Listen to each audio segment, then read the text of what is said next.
Welcome to GURUCAST, the Game Guru podcast for the community, by the community. My name is... You picked the wrong house, fool! Whoa! Alright.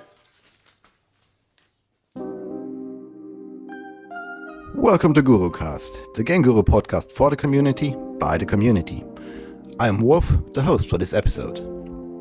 A little bit about myself, I've joined the TGC community 15 years ago during the age of FPS creator. Since then I have released several games, several model packs and a couple tutorials. I'm also a member of the forum and Discord support for both Game Guru and Game Guru Max.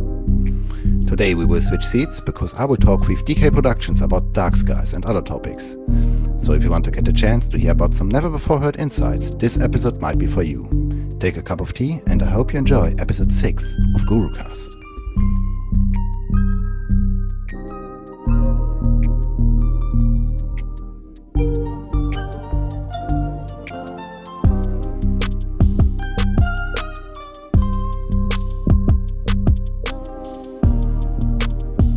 DK Productions, aka GURUCAST, and yes, I'm pronouncing it correctly here, GURUCAST, has joined the GG community in 2016. He was and still is one of the most enthusiastic users, and his first game was and remains one of the better Game Guru games on Steam, Hunted, One Step Too Far. He is the creator of this podcast, has the most popular Game Guru related YouTube content, and created a wide variety of games, including short ones for the contest streams by Mipastu. This year, he finally finished Dark Skies, which is widely regarded as the best Game Guru game ever made. And that is exactly what we are going to talk about on this episode of GURUCAST. And here he is. How are you doing today? Hello! Yeah, I'm fine. Thanks. How are you? Excellent, so am I, yes. Awesome. Nice to have you. Thanks. I'm glad you were able to take the time. Yeah. So, let's get right to it. So you finally finished Dark Skies. Mm-hmm. That must have been amazing. What did it feel like to complete a project after so many years? Because it must have been 5 years that you've been working on it, wasn't it? You know, since I made Zone Raider, like the first iteration of Dark Skies, I remember that actually. Yeah, this could have been very well 5 years. Yeah, and I remember I released it on my birthday, which is February 24th. And the feeling I had was, wow, that was really incredible. Like, I really got even emotional when I was sure that my birthday was the release day. And I was crunching for an entire week to finish the game. And it's such a strange feeling when such a long time project comes to an end. And that was, wow. It was a mix of sadness and total hype, very hard to describe. Man, I can only imagine. I never finished a project of that size before. So, when you say a mix of sadness and total hype, why sadness? Yeah, because, when you always have a project in the background where you can work on and, always having that in the back of your head and then suddenly it's just sort of vanished. That's really strange. Yeah. I don't know what I could use for an example. It's just there's kind certainly of like finishing a good book. You've been having a lot of fun and now it's just over. Yeah, maybe. Yeah, like it creates a gap and I didn't know how to fill that gap yet. So maybe that fits. Yeah, I think it does. I can absolutely relate to that. Mm-hmm. Now, I've been following the project since the beginning. I remember the earlier versions with different weapons, and I remember the money mechanic that never really worked. Mm-hmm. So you must now have a very different knowledge about game creation than you used to have when you started. Mm-hmm. What did you learn for future projects, or will there even be future projects?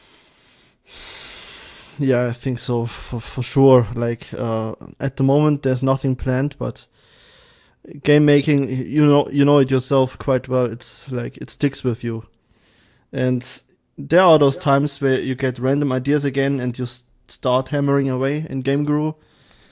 Like I'm sure that this will come again, and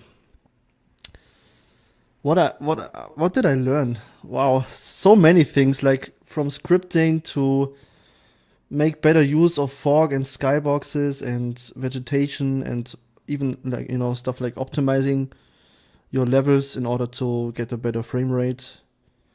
And You also invented a few things like the fog dome. that's not entirely true. The dome itself is actually made by Rolfie. Oh, it's the weather dome. Yes, It's I the remember weather dome, that, but yeah. you repurposed it. Yeah, exactly, yeah. So kudos to him for making that dome. I simply used his dome and slapped a fog texture on it and, placed it over the entire level. So there's a better transition between the fog, the landscape, and the skybox itself. So that's a really cool effect. And you can even rotate it. So sort of the, not the time of day, but the mood of the level changes. That's really cool. I tried it out myself. It's actually quite useful. Mm-hmm. Now that we are still relatively early in the podcast, I would like to, ask you a few questions about a maybe less comfortable topic, and that is Steam. Mm-hmm. What was it like releasing the game on Steam, your experience, and dealing with reviews and comments from people that maybe didn't really know what Game Guru was and what you were trying to do, or maybe didn't even know that you are in the studio? Let's talk about this a bit. Mm-hmm. So the first thing that comes to my mind is, of course, the Big Fry video. I watched it one time, and I keep checking the comment section like every once in a while, like one time in 4 months maybe. And yeah, like you have to sort of distance yourself from that. It's Dark Skies was my baby for such a long time, but at the same time you need to learn how to get a healthy distance between yourself as a personality and as a person and your project and your online presence. So you can't Absolutely, yes. when I read that stuff, I cannot get distracted and then not be able to work properly at my day job or anything. I can't bring online problems into the real world. Like that's a no-go. And even though sometimes it's very hard and I cannot completely hide those online interactions from my subconsciousness. You're only human after all. I mean, I understand, yes. Yeah. And I guess it's also important to just know deep inside that people are talking about a project that you made, not about you as a person, even though stuff that you make always has an emotional connection with you. So if someone is just shitting all over it, it hurts. I mean, I understand. Yeah. More specifically, ignorant comments about people who simply don't know what you can do and what you cannot do. Do you respond to them or do you ignore them? No, I don't respond at all, and I ignore them completely. There's no point in me arguing and wasting my energy for that. So I can't please everyone, and that's always been the case. And for many other people, it's been the case. I make games with Game Guru, a software I very well know the issues of, and that comes with a price. It's easy to use, but it's also lacking many features that other engines might have, like Unity or Unreal, for example. And but I have tons of fun with it and a total blast, and I happily take the price and just be able to do what I do here. So there are ignorant comments a lot, but there are also many nice and wholesome comments, and I want to look at that more rather than the negative comments. Now, I noticed what may have helped is that your Steam page is actually really honest. You are totally open about what your game is, what the people can expect. And I see a lot of newcomers that describe the greatest game ever, and then it's just stock Game Guru content, and the gameplay consists of collecting a key. Mm-hmm. Now, what would you say to someone who is learning the engine, is starting to get a little bit better, or maybe Game Guru Max, maybe even a completely different engine? What would you tell those people what they need to do when they are starting to sell on Steam for money? Oh, starting to sell? Like, it's so funny because, when I started, it was in 2016, and I made Hunted, which was my first ever game project, and release that right away on Steam. Like that, normally I wouldn't advise that at all. Like, get some experience first. Get to know the issues and limitations of Game Guru or Game Guru Max, and start creating workarounds, or maybe avoid subjects in games that conflict with the engines. Like maybe an inventory that carries over to your next level or stuff like that. So keep it simple. Try to focus on making it unique rather than using stock assets.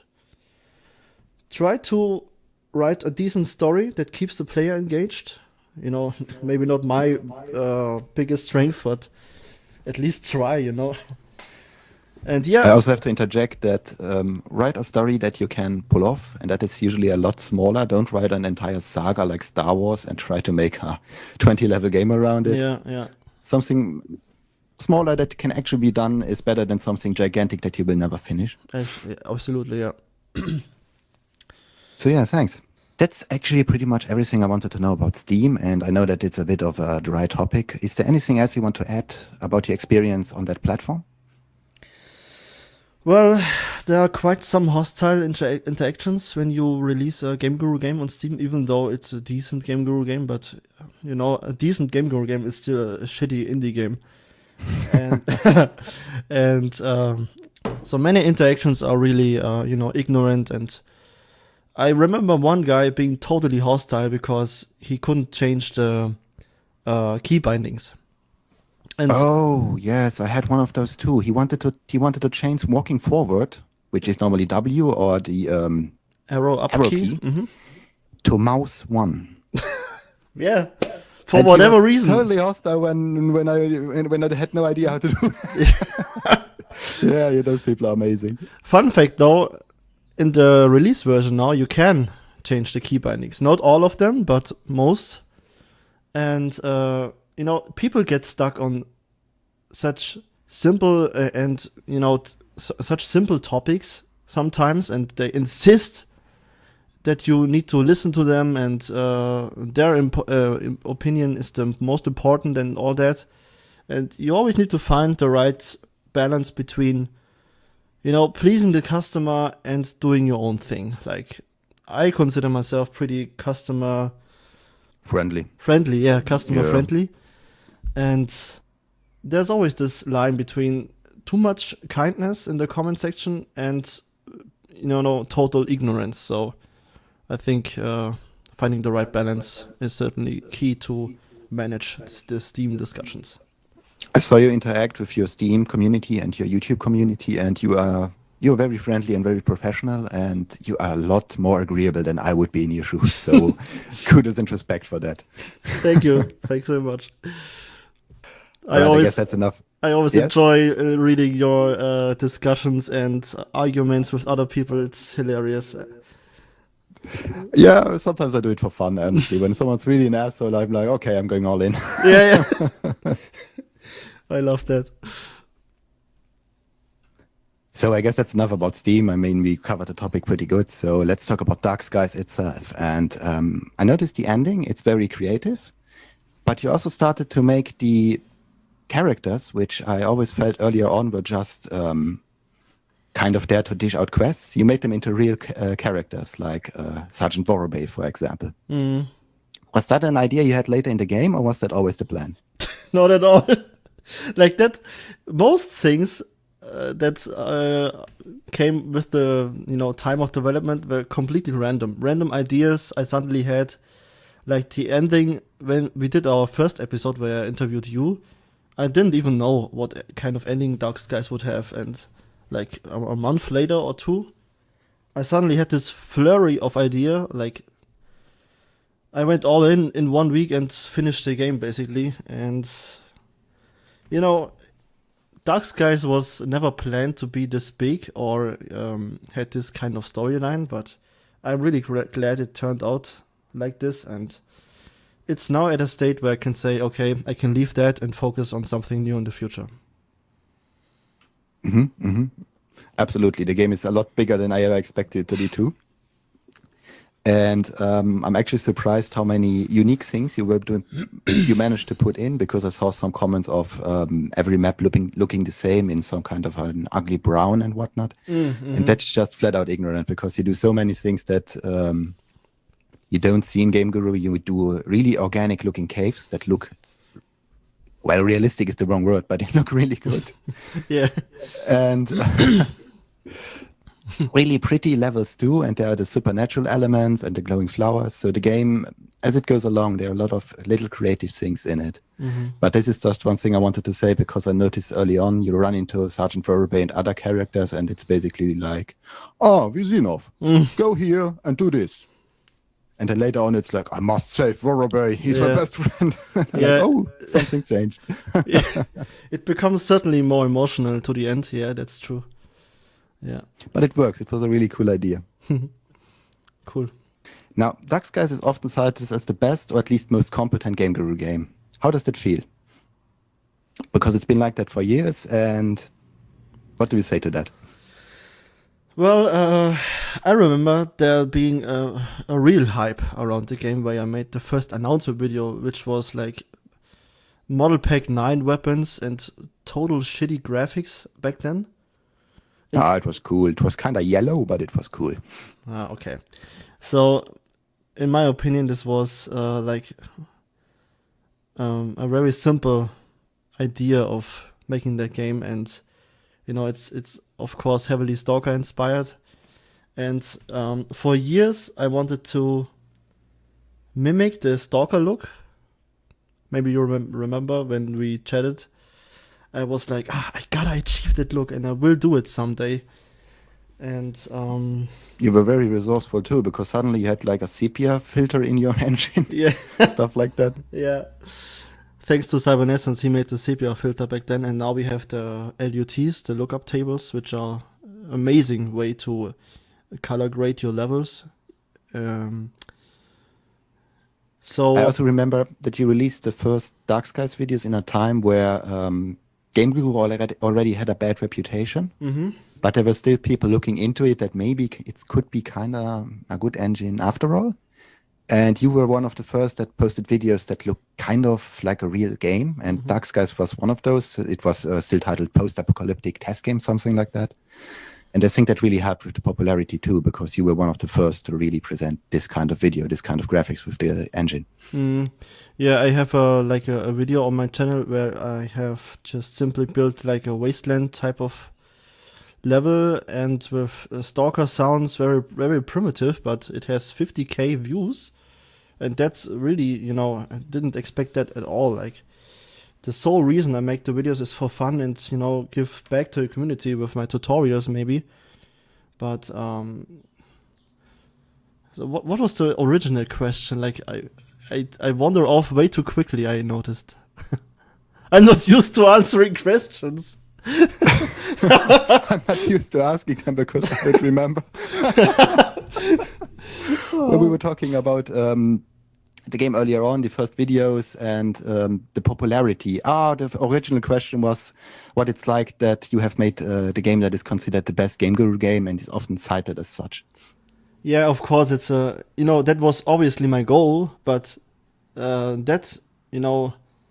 to have achieved that goal somewhat, it's a big honor to me, and of course a blast and major thing. And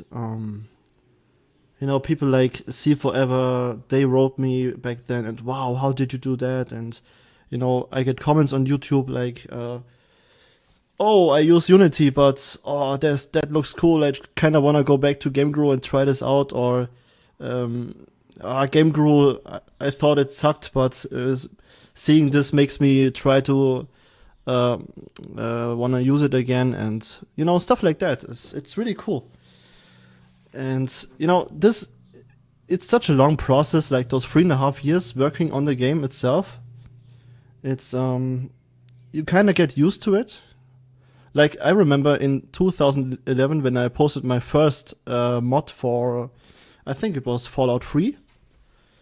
I was so nervous. Like, I was pressing F5, waiting for comments and waiting on feedback. And now it's just a normal daily business sort of, and it's really astonishing how quickly you get used to stuff, and also a bit sad that you get used to those stuff that used to, that was such a thrill back then, and now it's just, okay, all right. So. Yeah, that's true. It's also a bit of a different topic, but it's also a bit sad that there is very little feedback these days. It's different than it was a couple of years ago. Totally, yeah. I No noticed matter that what too. you do. And that's just something that we have to get used to now, because the indie market is gigantic and people are just bombarded with new titles all the time. So the hobbyist kind of crummy, janky stuff that we do is not as interesting as it maybe was 10 years ago. And that's just the way the cookie crumbles, I guess. Yeah. Which is a terrible expression, by the way. But hey, we are keeping the scene alive. Yeah, we do. And we are also the free marketing department for the game creators, and they absolutely don't deserve it. Yeah, that's true also. Yeah. So, how long did it take you to rig all those guns? I'm still amazed by the amount of guns in the game. Okay. So when you showed me how to do it, I remember being like, okay, it's tedious as fuck, but I gotta do it over and over and over again until I can do it when you wake me up at 3 a.m. in the middle of the night, and I can do it like not even thinking about it. That was my goal. I wanted to repeatedly do it until I can rig almost any weapon to those BSP hands, and well, I ended up having like 90 plus guns in Dark Skies, and of course that's way more weapons than you would ever need in any type of game, but I have it. But yeah, I think it's one of the standout points of the game. Yeah, it really is. And this just kind of sounded like you were describing a rigorous workout routine, like you gotta do it until you do it in your sleep. Yeah, but mad respect, because I know how dry and boring it can be to work in Frag Motion, and you have so many guns, and they all work really well. They have their custom sounds, and they all aim down sight perfectly well. So that's really cool. That's a really an achievement in my eyes. Thanks. And I also remember when I was working on a new level, I had this idea, and then I started building the environment. And then I was like, okay, so this is a new level. I need to add at least one completely new weapon to the game in this level, so people have a reason to explore the level and see something new. And I had that moment many times, and then I was like, okay, cool, I got a nice new weapon, a nice new level, and that kept me motivated. Like, I need new stuff in every level, so even if it is just a simple thing like a new sniper rifle, or a bison, or maybe it's those little things that keep me motivated, and I think those things matter the most at the end. The guns is definitely a feature, but we mentioned earlier that in the first versions of Dark Skies there was a money system, and there were like arms dealers and where you could buy equipment. Now that was cut due to Game Guru being Game Guru. Are there other features you wanted to have in the game that didn't make it? Yeah, inventory. Like, of course, that would have been nice. Yeah, like, of course, it's I keep saying this. It's heavily inspired by Stalker, and Stalker has merchants, NPCs you can trade with, and an inventory system. And I asked Armin Moses or Small G, I can't remember right now. It's been a few years, for help, and not sure what it was, but we couldn't get it done one way or another. So I ended up cutting it from the game, because it was prior to the first early access launch, which was in 2021.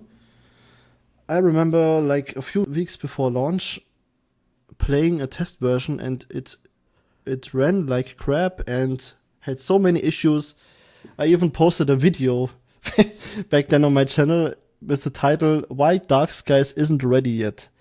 And that was such a horrible experience. Like, you had soldiers floating around, not reacting at all. The player hand was lagging through the air, something like that. Really strange. And during the development, I had to conquer so many issues, like I can't even remember them all. Especially, the move from 32-bit to 64-bit. That was a whole week of agony and pain. Oh, I remember that too, yes. I also have so many maps from back in the day that simply don't work anymore. I know exactly what you mean. And I tried to implement an inventory system into my game, and it went about as well as you might expect. So I can absolutely understand the frustration. Yeah, it's better to keep it simple sometimes. Yes, that's what I meant earlier when I said keep the story simple so that you can actually pull it off in a gameplay form. So your game is heavily inspired by the Stalker games, which you mentioned many times already. Why? What is great about the Stalker games, and why do you think they still hold up so many years later? Well, first of all, when Stalker Shadow of Chernobyl came out, it had state-of-the-art graphics. Like, I had a machine that could only run it at lowest resolution and lowest settings, of course.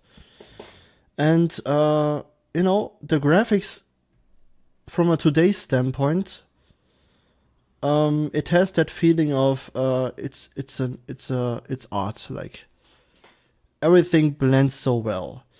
The color scheme, the beautiful skyboxes the game has to offer, it's all dynamic. And of course, when you mention Stalker, you obviously need to mention the atmosphere and the voiceovers in the game. And it's an experience to play Stalker, personally, and I think many others think like that as well. And absolutely, I wanted to achieve this too. Like, that was a goal. Like, somehow, I can create music, and that helps a lot. And yeah, I think I came somewhat close, at least. Yeah, and your game has a very specific atmosphere to it. It's very unique in that way. Not quite like Stalker, because that would be a copy, but it has its own flair and its own vibe, and that's really something that's to be respected, because most Game Guru games have no vibe at all other than frustration and anger. Yeah. So that was really cool, yeah. I also like the Stalker games because the X-ray engine is really interesting to look at. The way everything is photo sourced and looks kind of realistic, but also very low poly. It's an interesting, unique look, which is why I'm a bit concerned that the new one, Stalker 2, is made in Unreal Engine. Now that they use an engine that isn't their own, that isn't a proprietary engine, I'm a bit worried that the game might be a bit too generic, maybe, because a lot of the feeling of Stalker is also the engine. That's true, yeah. And the Eastern approach, it's really like a Western shooter is often made with like teenagers in mind to sell the most copies, and Stalker was very adult and very, very, very dark and depressing, and they didn't hold back on also. that. Yeah. Also, the protagonist doesn't look cool at all. He looks sickly. There are no women in the game. Every NPC looks like an alcoholic. It's really, they went all in with the misery, and I found that respectable. Yeah, that's true. And also the music, like, the music in Stalker is something else. Like, I remember, the Yantar Lake.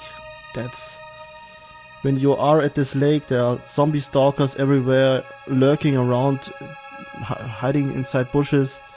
And then you have the cloudy skybox, the mist all over the Yantar Lake. And there's even, some kind of film grain effect in that level. Yeah, to imply radiation. Yeah, and that's such a great feeling, and it's so spooky and eerie, and you can easily get lost in that atmosphere. Like, it grips you, and it doesn't let go so easily. So that's a big achievement. Also, the zombies in the game aren't like the cartoon zombies you would see in a Western game. They're like brainwashed people. And if you listen to them, they actually talk about looking for their family and missing their children. It's really bleak. Yeah, that's... Yeah, it all adds together in that game. It feels like you're there. Yeah, absolutely. Now, you mentioned music, and the music for Dark Skies is a real treat too. Will you ever release the soundtrack? Actually, yeah, only parts of it. Like I mentioned earlier, making mods for Fallout 3. a part of the soundtracks origins from that original modded soundtrack I made for Fallout 3. Like Fallout 3 is a post-apocalyptic open-world role-playing game, and those guitar sounds and pads, that mix I made, I was like, I can't left that on my hard drive and not use it. Why don't reuse it in the game and remix it and, give it some new life? And it works really well.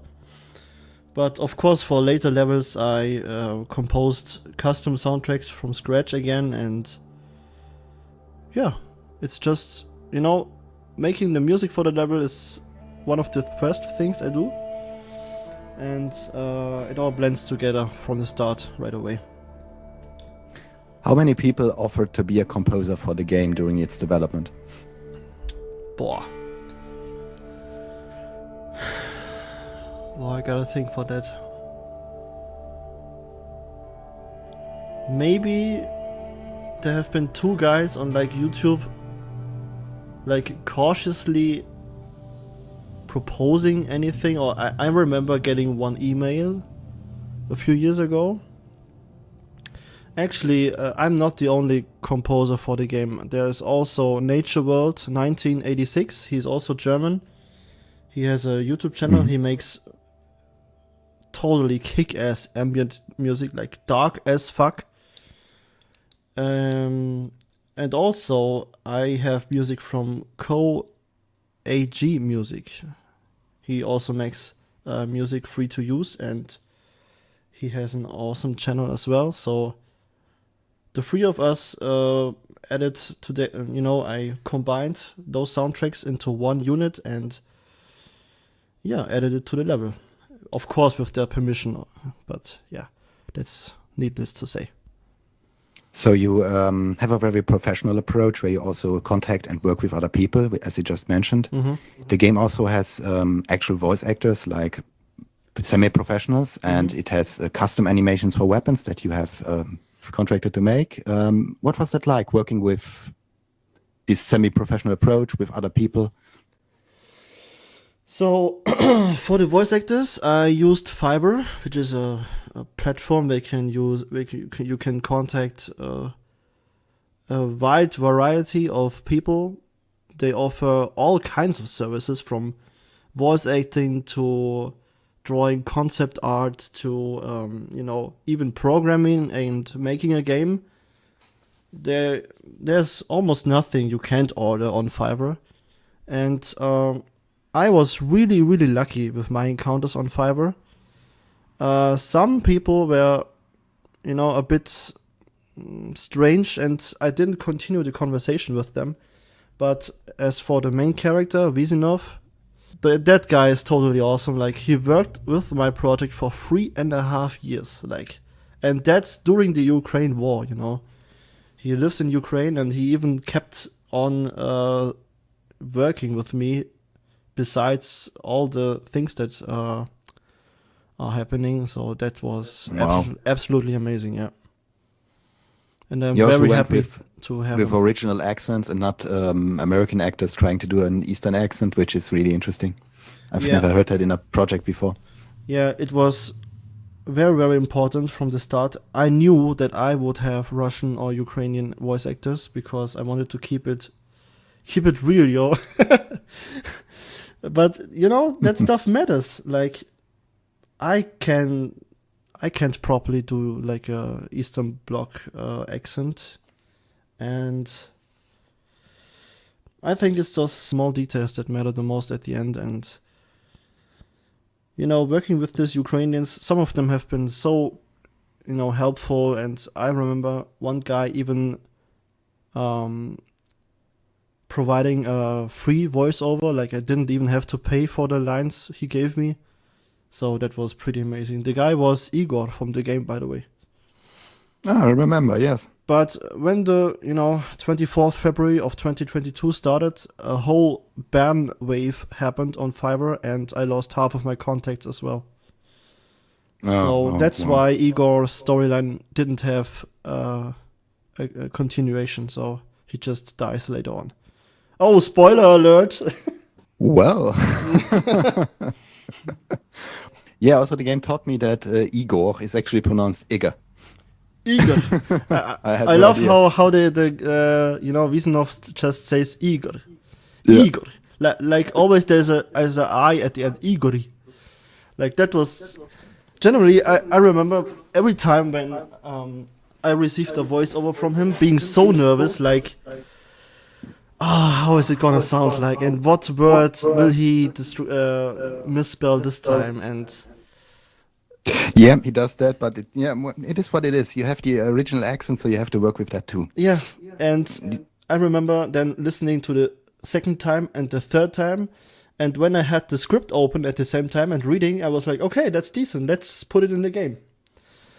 But I can understand that it's hard to understand when there's no subtitles, and adding that to the game would have been a major undertaking. So I didn't do that. Yeah, I can understand. I tried to do that once too, and it's impossible. Just one of those things that it's so much effort for, a minor thing in the game. Like the voice sequences are not rare, but rare enough to not matter that much, I think. So I would rather focus on other things.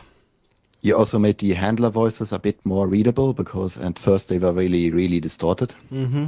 Which I know you were inspired by Far Cry to do that, but it was a good choice to make them more readable, because the player has to understand what's going on. Yeah. You mentioned some people on the website that you used were strange. Can you elaborate on that? Yeah, like people not answering, or sometimes when you write with people, you get sort of a, how should I describe? Like a not so good feeling, like This guy is fucking weird. Yeah, I mean, some sort of chemistry has to be there, Yeah, I I understand. am entrusting them with my project, and I'm paying them as well. So I'm very cautious with my decision, I know exactly what you mean. There's some community members that are really talented and that I respect for their work, but that I never talk to, because there's absolutely no chemistry between us. Yeah. Yep, that was that question being bagged. Now, for something more fun. And what was the most fun making the project? What was the best part about it? I think the most fun was watching the gameplay videos on YouTube, like the actual ones, not the troll videos or the let's entertain 10-year-old kids stuff like videos, but the actual thoughtful, giving honest feedback kind of gameplay videos. Like I remember watching Ghost LOL's series, like that was totally funny and useful at the same time. Yeah, And he of gives the course, best feedback. Yeah, he's amazing at giving feedback. I always read his stuff and I'm like, wow, I couldn't even put that to words. Like that's really awesome. And I remember a guy named... He also manages to be very detail oriented without coming across like he's pedantic, which is interesting. Yeah. He keeps pointing out stuff that I even don't had on the radar. So yeah, that's... He even goes to level borders and checks if everything is enclosed. I would never do that. Like, I don't care at all. So, but seeing those videos on YouTube, like a guy named Ken Chicas or something like that, he made a really solid review of the game. And that was, it always made my day when I had these kind of videos to watch. Yeah, that's nice to hear. That's wonderful. So you know what the next question is going to... Oh, well, actually, let's circle back and... Same question again, but the development process itself. What was the best part about the development process itself?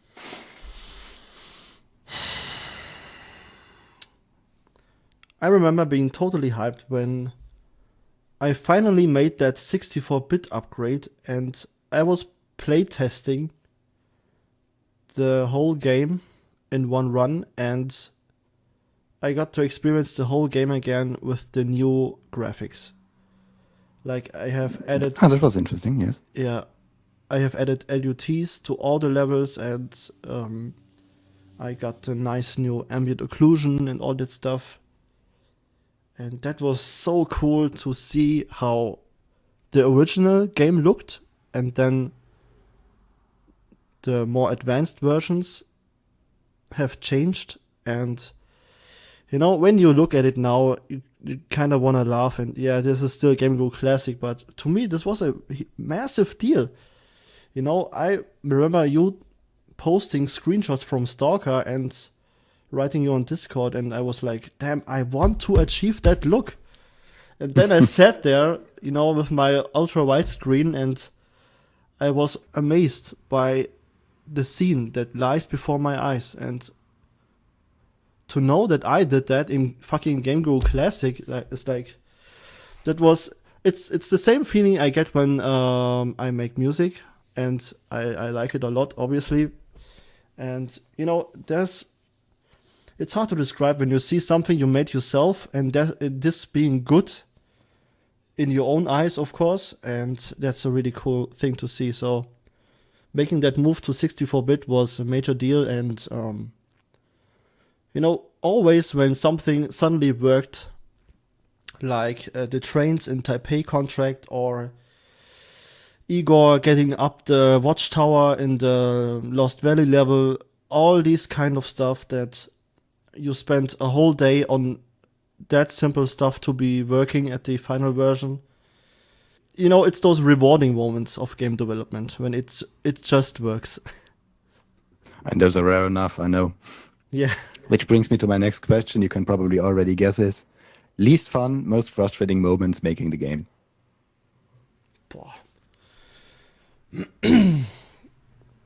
Yeah, that also has to do with the 64-bit upgrade, because during the week I worked on the game to receive that upgrade, I had bugs I never ever saw before. Like, this was the time the convoy level was developed, and I have a abandoned house model in the game. It's up on the hill, and I remember firing up Game Guru, loading the level, press test game, and that house was displayed like 1,000 times over the entire map in all kinds of scales, all kinds of rotations, and I had no idea how to fix it. Wow, that was a really Bamba moment. Yeah, that was like, holy shit, I have no idea. And then I remember taking a screenshot, posting it to Cybernescence, and just hoping for the best. Wow. Well, I played the level, so it was fixed. Yeah. I have... I know that the podcast is about dark skies, but I have a similar problem right now. There's a simple bunker building, normal static mesh. There's nothing interesting in the .fpe, but it always disappears when you go far away from it. No. Yeah, it's those things that make working in Game Guru Classic really a pain sometimes. Yeah, indeed. Which brings me to the next topic, your hopes for Game Guru Max. I mean, you are one of the few that have made the jump already, that you are trying to work in Game Guru Max, experimenting. Mm-hmm. What are your hopes for the engine, and what can you already tell will not be in the engine? Oh, well, I can already tell that it will not replace Unity or Unreal, but that's the most obvious thing you can say about Game Guru Max. What I believe is, though, it will be, again, a very fun software to use. As I said in my videos, I found myself really enjoying Game Guru Max lately. And I can already have massive maps with, like 10 times the size as a Game Guru Classic map with details. The lighting could be improved, and the performance still needs to be way better, I think. And I also hope that the latest Wicked Engine rendering methods are gonna get added to Game Guru Max. And yeah, I can say, and that's a pretty, a non-risky statement, it will be, again, a fun engine with issues and limitations. It's like the new FIFA game, you kinda know what to expect. My feelings exactly. And will there be another Game Guru Classic game by you, or is it over? I wouldn't say it's over, but as of now, I don't have any projects planned. And when I want to make a new game, it will definitely be in Game Guru Max, because I want to conquer Game Guru Max next. I feel like I did anything I wanted to do in Game Guru Classic. I made, the horror game that was Slender inspired, which was Hunted, and then I made a Stalker type of game, which was Dark Skies, and in between I made many, many other ridiculous games, and I think I seen it all in Game Guru Classic. Maybe I'm wrong, but No, I tend to agree. You have the largest body of work in Game Guru Classic, so I can see why you want to try something new. yeah, and also I can provide feedback to Lee, useful feedback, because I think that some people, they use GG Max for like 10 hours and they write whole stories on GitHub, and maybe their issue could be fixed with just one verifying of the installation files. Yes.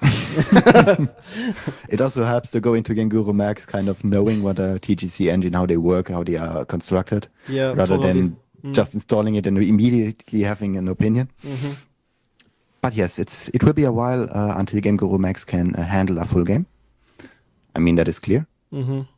But so you will be on hiatus until then, and I'm looking forward to the first Game Guru Max game made by you. Yeah, thanks. What about you though? About me? Well, I kind of want to finish my game Spectre in Game Guru Classic, but I'm working on it very rarely. Mm-hmm. So I decided to make it very small, like 5-6 levels. And I'm still doing that, yes. Trying to do it. And I can't promise that it will be great or even decent, but I'm trying to finish it. And that's all I can say. I had more successes with FPS Creator. Mm-hmm. Game Guru, my games were always a bit... they always had problems. Most of them were never released. And... prototype, I think, is the most fitting word for your games in Game Guru Classic. Yeah, prototype, exactly. And I just never had the same body of work out that you do, and maybe it's because I've been around too long and I need a break. I don't know. Mm-hmm. But in the end, trying to finish Spectre is what I want to do this year, and that's pretty much it. Okay. All right, let's talk about your other games. Hunted: One Step Too Far was your first game. Mm-hmm. I mean, most people who used Game Guru at the time came from FPS Creator and were hoping for FPS Creator Reloaded, which was the name of Game Guru at the time. You were not one of those people. You came in fresh. What gave you the idea? Why did you decide to try Game Guru? Well, I was heavily inspired or influenced by the Slender, the 2012 era of indie horror games. Like, that was totally... It was so entertaining and such a cool time for me. I was soaking in all the videos, and I was so fascinated how a simple game like Slender could create such feelings inside of people, like those feelings of anxiety and the terror that comes from the music and the unknown figure following you. I was amazed how, the atmosphere part comes together. And I remember watching many videos of Markiplier, if you know that guy. Oh, yes. I remember him playing quite a lot of FPS Creator games back then. Like, I think there was a game called Mental Hospital. It was so stupid, and, the jump scares were pretty cheap, but at the outro he kept saying, oh, this was made with FPS Creator, and he wanted to try that himself. And after watching these videos for years, like, it was in 2016 already, and like 4 years later, after the initial, horror craze back then, I just started Googling, what the hell is FPS Creator?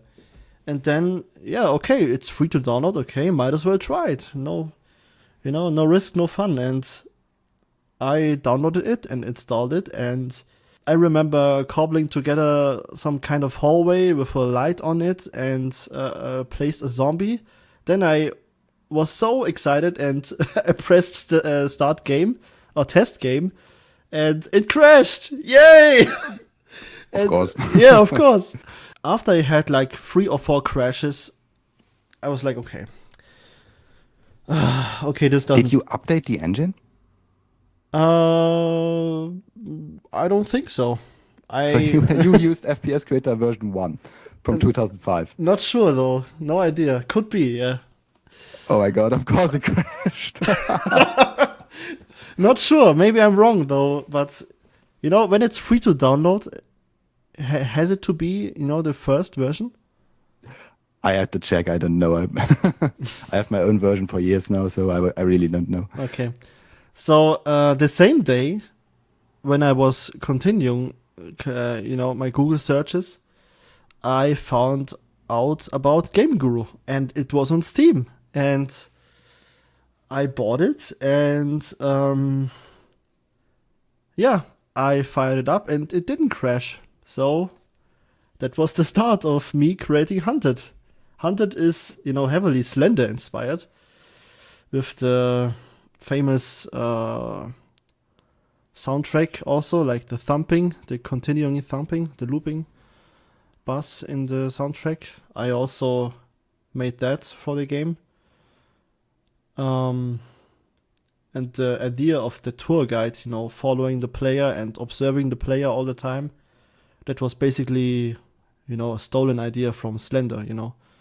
I just wanted to have a similar atmosphere, but a more complex story and more level variety. And I was also heavily inspired by Lee's broadcast back then, when he posted a stream that was called Weeping Stone Babies or something like that. So in the stream, it was on YouTube, I think. It was a 1-hour stream.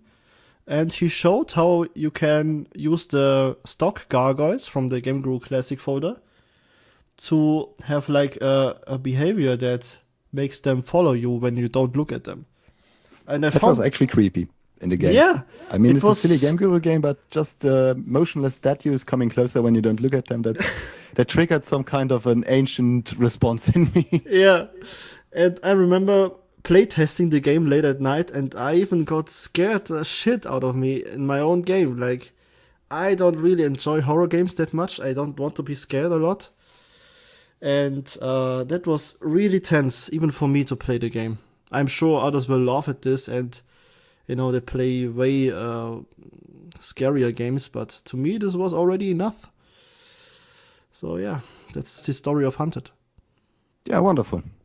I'm one of those people that play all the scary games, so yeah, I don't really react to them, but still, just the dead statues kind of moving behind you. Also, there's something special, which I think is also why my crummy horror games had so many downloads. There's something special about an indie horror game, because with a studio, you know they have certain limits, they have certain things they do and things they will not touch. Mm-hmm. But if it's an indie game from some psychopath on the internet and you have no idea who he is, you have no idea what will be in the game. Yeah, absolutely. I have to agree with that. Some indie games certainly cross a line, but it's very interesting and fresh to see something else as a topic in some indie games. So, yeah. Indie games can be really interesting. And there's also just the vibe of often young people and guys just having fun. Mm-hmm. I've recently played a game, and I think the title was Sordid Underground. It's like a no-budget indie Unreal Engine game. Mm-hmm. And it's first person. You can fight in it. It's actually pretty complex, but there's a sequence where he finds a video cassette and puts it in a video player in the game. And there's a real life video that a bunch of like high school, maybe college age kids did, where they pretended to torture a girl, and the girl is clearly laughing. It's just so adorable. Mm-hmm. Nice stuff like that you don't find in AAA titles. Mm. By the way, do you remember our first encounter? Our first encounter, I think I responded to you in the forums. Oh yeah, when you posted Haunted. I really liked how you have been. A major supporter of me since day one, basically. I found the first comment under the Hunted thread. Okay. That was actually posted by T-Bone for some reason. Oh! Okay, and what did he say? Well, he linked YouTube videos where people were talking about the bad performance of Hunted because it was old Game Guru. There are these YouTube type people that are complaining about the performance, and I'm of course immediately calling them overgrown man children. That was my first response to Hunted. Of course. Oh, I gotta love your answers and posts. It's always so funny. Like the total opposite of my answers. Like I answer in a modest way, or like I don't answer at all, I think. Very rarely you will find me post angry stuff, or I think like that. You know, in a public space at least. Private, much different story. I try to be the same person online I am offline, so there's, because a lot of people have a persona that they are kind of doing, and I think that's really, I did that when I was like 16, 17, and it's really exhausting, so I'm just being me. Yeah, that applies and to I me can be an also. argumentative prick sometimes. So you were saying? Did I say something? I can't remember. You started out saying something, then I interrupted you, sorry. Oh, I forgot. Never mind. So, Duke, Stalker is obviously a big game for you. So, what are your other favorite video games? Fallout 4 doesn't count. Okay, okay, let me try to rethink my whole gaming history. Like, when I started with PC gaming, I was like 13 years old, I think. So late. You didn't? Yeah. Did you have a console earlier on? No, I had no internet until I was 18. And I had a crappy PC for a long time. And I remember playing Thief very early on in my gaming history. And Thief 3. Thief 3, yeah. Oh, correct. I bought that game for $5 in a Karstadt. Oh, wow, those don't exist anymore. Yeah, partially. Some still do exist, but yeah. I used to work in one. Ah, cool. Nice. Deko-Abteilung. Oh, nice. Okay, so I purchased Thief 3 because I found the cover interesting, and I was reading the backside of the cover, and okay, this looks interesting. And I had such a blast with the game. I was in the first level, the Rutherford Castle. I kept chasing the civilians. And I had a total blast with this game. And, you know, this was one of the first stealth games I ever played. Also, I really gotta mention Splinter Cell in this one. Absolutely. Splinter Cell Pandora Tomorrow was the first Splinter Cell I played. And I remember my heart racing at the time because I was not used to the tension the game gave me at the time. And that was really, wow, what a ride. And I didn't complete it back then, but such a cool game and really influenced my later interests also. And That's interesting because it was similar for me.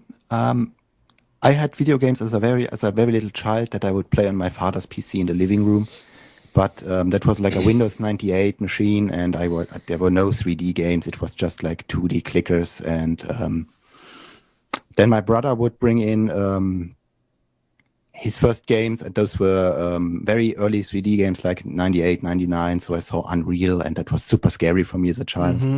And then I didn't have games for a couple years. And then I got my own PC, and the graphics card had Splinter Cell, Chaos Theory, and Prince of Persia Warrior Within for free. Ah, nice. I remember those bundles, yeah. Nice. And so the last game I saw was like the original Unreal. That was the first full 3D game I saw, and I had no idea because Splinter Cell Chaos Theory to me looked totally realistic. Like there is this lighthouse level, which is the first level, and there's just a little stream like water running down the rocks, like Unreal Engine shader effects, and it blew my mind. Yeah, it's still, you know, the game still looks so amazing today. All those little details like water flowing around and the lighting effects are totally off the charts still. Dynamic shadows, and you can basically switch off any light source in the game. And the game still looks great today. I was replaying it recently. Yeah, me too. And it's just the use of light and shadows that makes it hold up so well. Yeah. That's like the perfect Splinter Cell game for me. Yeah. I had the same experience because then I played games, and the last game I got was Fear, the original Fear. Yeah. And then I also had a break because my parents took my computer away because I was bad in school. Oh, okay. So yeah, 2005. And when I got it back, Fear 2 came out. Mm-hmm. And it was too realistic for me. Like I got a headache from all the detail in the environment. Can you Wow. imagine that? Oh, wow. Okay. My brain was not just used to it. And nowadays it looks old. I don't think it looks that old. The details and the lighting are still totally amazing, I think. Yeah, but you can tell that it's not a recent release. Yeah, that's true, though, yeah. But also since Crisis, things haven't changed that much. Yeah, that's also true, yeah. I obviously gotta count Fear into my all-time favorites. Fallout, of course, Thief, the Thief series, Splinter Cell. And now, for a fact that is very little known about me, I love RTS games and city builder games. Like games like SimCity, Command & Conquer, even Stronghold, Age of Empires, all those RTS games I played also a lot in the past and still today. I love city builders as well. Yeah. I did too. It's not my favorite genre, but whenever I have one of those, I have to uninstall it at some point because I just keep sitting at it for hours on end. I have no time feeling when it comes to this game. I will just keep building and keep adding, and suddenly the sun goes up. Yeah. So no, I have to stay away from those. And also, very recently, I really enjoy Cyberpunk. It's an awesome game and a really nice tech demo for graphic cards. Absolutely is, yes. It's like the new Crisis. Like, when you have a new PC or new hardware, you want to fire up Cyberpunk. That's literally when my PC broke and we swapped out the GPU, a friend of mine and myself. The first thing I did was fire up Cyberpunk to see how well it runs on my screen resolution. And when I saw, 40 FPS, that's very decent. So I was like, okay, cool, thanks, bro. He saved my ass, really. I love the game too. I have a couple friends who really disagree with the game because they were expecting a role-playing game, and it is a first-person shooter, let's be real. Yeah. Or in my case, a stealth game. But Yeah. it's just visually so impressive, and all the cutscenes, the dialogue, the writing, it's CD Projekt Red level of awesome to me too. But when I play it, the world is so cool. I kind of wish it would be as interactive as like an Bethesda open world, Yeah. When you can talk to everyone, loot everything. That would be my dream game. Yeah. I love how in Fallout 4, that's a minor detail, but I just wanted to mention it. You can develop your stealth skill or sneak skill in a way that you can approach the power armor guys, take their nuclear battery out, and that forces them to leave their body armor and let it stand in, some kind of crappy area in the wasteland without being used because they can't use it because the battery has been stolen. That's a cute detail. I remember, there was a location where Brotherhood of Steel guys kept respawning, and at some point there were like 10 power armors standing around, not being able to be used. That's so. We had such a blast. I was showing this to a friend, and he was like bursting out in laughter. That was amazing. Yeah. Bethesda always has the strangest features. Sometimes the bugs are the feature. I mean, I remember when Skyrim came out and you could put a cauldron on someone's head and they would not detect you stealing stuff. That's awesome, yeah. Yeah. Speaking about Bethesda games, I totally look forward to Starfield also. That's gonna be off the charts, I think, yeah. Me too, absolutely. I just hope it's going to be a stable release. I don't want to wait a year like I did with Cyberpunk. Yeah, that's true. And when we talk about Bethesda, they also are publishers for Dishonored, and that's Arcane Studios. And in my all-time favorites, I gotta mention Dark Messiah. I was gonna say Dark Skies. Yeah, old school Arcane is great. I also love Arx Fatalis. Arx Fatalis, yeah, it's an amazing game also. Like the immersive sim at its best. Absolutely, yeah. Too bad Arcane is no longer Arcane. That's true, yeah. Yeah, they lost their identity as well. I think it's simply a matter of different people working there now. The same happened with Piranha Bytes. I mean, Gothic 1 and 2 are basically legendary, especially in Germany. And then the whole Joe Wood disaster happened. I mean, Ivan Ertloff actually knows a lot more about it than I did. He was affected by it. After that, it's simply different people making the games, and they are no longer as good. Yeah, that's true. Yeah. But I'm really thankful that the indie scene, there are always, pros and cons to every situation. Like, we have millions of indie titles now, but among those millions, there are also many gems that revive the old days of, AAA gaming. Like, if you maybe know a game called Gloomwood. I remember that, yeah. It's basically Thief 1 and 2 inspired, and I had a total blast playing that as well. Like, you actually feel like playing Thief 2 in a slightly different universe and with weapons, better weapons and better graphics, animations and all that. It's awesome. I played the demo, yeah, it was really cool. I should check it out again. Yeah. Yeah, you have stuff like that, but also there's just too much. There are too many projects going on. So if you have a work in progress somewhere, nobody's going to care unless it's a release. Yeah, that's true. And that goes for Game Guru games as well. Like we touched on the topic earlier. When you release a Game Guru game now, I think almost nobody will care about it. Like, okay, I don't think they even read it. Yeah, if you release it, I think you get like a couple dozen people who download it and play it, but that's about it. If you work on it, I remember back in the days that you also started, that you were also inspired. I also made those horror games that you mentioned, and you just announced something. You had a couple crappy screenshots, and you would get 5 comments. You would get feedback from people, and while you work on it, more and more people would follow the game. You released it, and you would get thousands of downloads, 10,000s of downloads. Yeah. And just a couple years later, when Unity became free and Unreal Engine became accessible, the diminish was so sharp, because I can understand from the player's point of view, because most projects that were announced like 2008 to 2012 would never be released. If you browse IndieDB, it's a giant graveyard of projects. And I understand that the interest was simply no longer there, because there was a 90% chance that a project you were investing time in and you were following would simply never be released and would be abandoned. Yeah.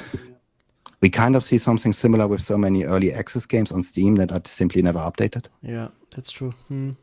So I can understand that. So if you make a game and you want to be on social media and you want people to comment on it, and you kind of feel like, I don't know, you want to be seen, that's probably not going to happen. You have to have a passion for making the game. Absolutely. And also, when we talk about early access, I had Dark Skies in early access for 2 years. And I remember. I can only recommend, make your game, finish it, and then release it, because you will only get attention one time. And that's the first day it is on Steam. Second Absolutely. day, nobody will care, and nobody will even see it on Steam anymore. You get those few hours of attention, make the most out of it. And that's to anyone who wants to release a game on Steam, made with Game Guru Max or Unity or whatever. Take that advice, please. I cannot reiterate how important is what you just said, because here's what happens with early access. People see your game, they try it, they notice it's not finished, and they forget about it. They might come back to it in 4 years or so, but that's not really what you want, is it? So make it as competent as possible. Finish it. It would be the best to have it finished, because you only get a couple of minutes of a player's attention before they make their mind up about your game. And if it's just a broken mess and you just dump him in a map and there's nothing working, he will play it for 5 to 10 minutes and that was it. And then he writes a bad review, yeah. Exactly. So, if you're making a game, make sure the main menu is exactly as you want it. Do not use placeholders. Make everything final, And I remember you saying this to me. The first level, it has to be kick-ass. Because if that doesn't impress the player in some way, they will never even see the second level. And that's totally true, yeah. That's why I always tell people, if you start to make your game, have a notepad document where you kind of write out what kind of levels you want to have and what should happen in that level, something like that. But never start making your game with the first level. Because by the time you make the other levels, you learn new things, you get better. And I noticed that with a lot of old FPS creator games and maybe some Game Guru games, they start out kind of meh and they get good at the end because the developer has learned a lot of things while making the game. So the first level should be made at the end of the game. That's very interesting, yeah. And this applies, in my opinion, to Anthropocene Epoch. Like, the final levels are so good, but the first bunker level is kind of like, okay, in my opinion. Yeah, I was talking with Ghost about it, and it's true. The first couple of levels are really the game gets good once you leave the bunker. Yeah, exactly. Yeah. But you need like half an hour of finding stuff and dealing with those damn turrets before you can leave the bunker. Yeah. So you lose a lot of players on the way. I can feel it. Yeah. All right, now we've been talking for quite a while. So I didn't really write down a final question, but I have one for you, and that is, our community is really cool. We have really helpful and really talented people, but it's also kind of a niche community. And now with Game Guru Max, we get a few newbies. What would you have to say to those people? What do you think of our community and its current state, and what would you like to see changing? Oh, that's a good one. First of all, I can't thank you guys enough for supporting me at my projects. Like you, for example, play testing it countless of hours, sending me gameplay videos, giving advice, and feedback that makes me get better. Also, then, the trees. The trees? Yeah, those naked trees. Yeah, sure, yeah, and the Unity rocks. I think those look really cool in your game. Yeah, totally. And, guys like Lafette, he makes models for my games, and Small G helped me countless times with scripting, and even and Moses, T-Bone, Ghost LOL for his feedback, graphics even for, the amazing apps he makes, Preben for the draw call optimizer, which is a game changer for Game Guru. Without the draw call optimizer from Preben, I wouldn't have created Dark Skies for 100% sure. And it's such a great community, such a helpful community. Also need to mention C Forever 08. He also played my game a ridiculous amount of hours. And, it feels like family almost. Like, when I ever have something I want to get off my chest and I need some opinions on it, I turn to you guys, and I always get so nice comments and encouragement and feedback, and it's an honor and a total pleasure to be here. And what I would like to see change. Well, I don't think that will happen, but more interactivity in between all of the community members. Like, when someone posts a new work in progress, just look at it, and even if it's just a one-liner, say something, and not "good job," please. Good job. Yeah, share your thoughts, and yeah, there's not much I can add to that. Yeah, I feel the same way. A bit more interaction with the community members would be cool. But yes, I also understand it's a niche hobby and everyone also has their own projects. So let's hope for the best for the future. Absolutely. I think we've covered a lot of ground, so this is a good place to end the episode. Thank you for listening, and bye-bye. All right, everyone. Thanks also from me for listening to episode 6. This was quite different than usual, but I hope you enjoyed it, and I hope we didn't talk too much shit. And this was the German Connection Part 2. And here's hoping for Part 3 in the future. The terrible accent show. Yeah. Okay, so stay safe, everyone, and see you next time. Bye-bye. Bye.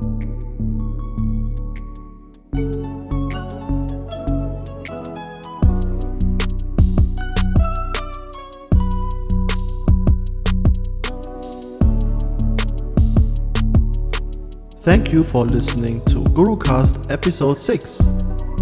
If you liked the episode, let me know in the comment section. Thank you very much. I wish you happy game making and see you next time.